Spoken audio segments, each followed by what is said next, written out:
So you're obviously still in the middle of treatment, facing more treatment, kind of a little bit uncertain about what the endpoint will be.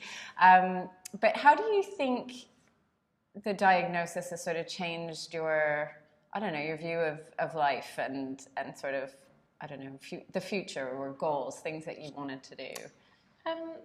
Well, if you spoke to any of my friends, I've always been quite a laid-back, relaxed person. I've never been too kind of career-focused or family-focused. There's never been one thing that's stood out. I've always liked work-life balance, as I suppose we put it. But even having said that, I think, well, a lot of people will say that it's made them appreciate family life more when they get diagnosed with cancer. And that is true, even though I was close to my friends and family before. There's definitely been a change in that. I appreciate the time that I get to spend with them that little bit more than I used to.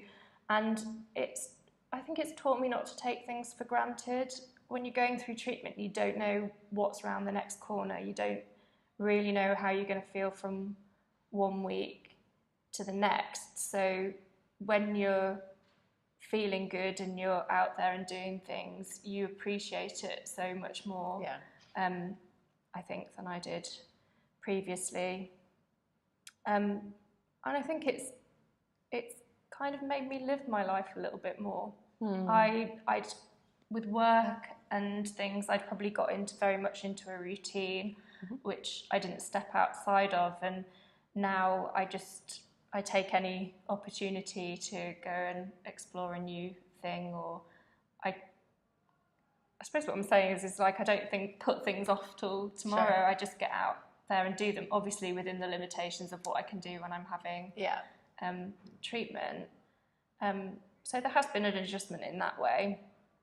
I think, though, it still makes me nervous for the future. I don't know what the future holds for me in any way. It's kind of hard to have a plan, and that's been quite a change, because I was probably a bit of a planner. Like, you have your steps, like this is what I'm going to do at work, and then I'm going to go for the next promotion at work, or I'm going to do this, and you still have that. The focus probably isn't on them as much, but on the downside, I probably worry about those things a little bit more than I did previously, because I'm very aware that I am going through treatment, and that how is that going to play out with me competing against the 4 other people that want to go for the job that I want to go for, or all of those kind of.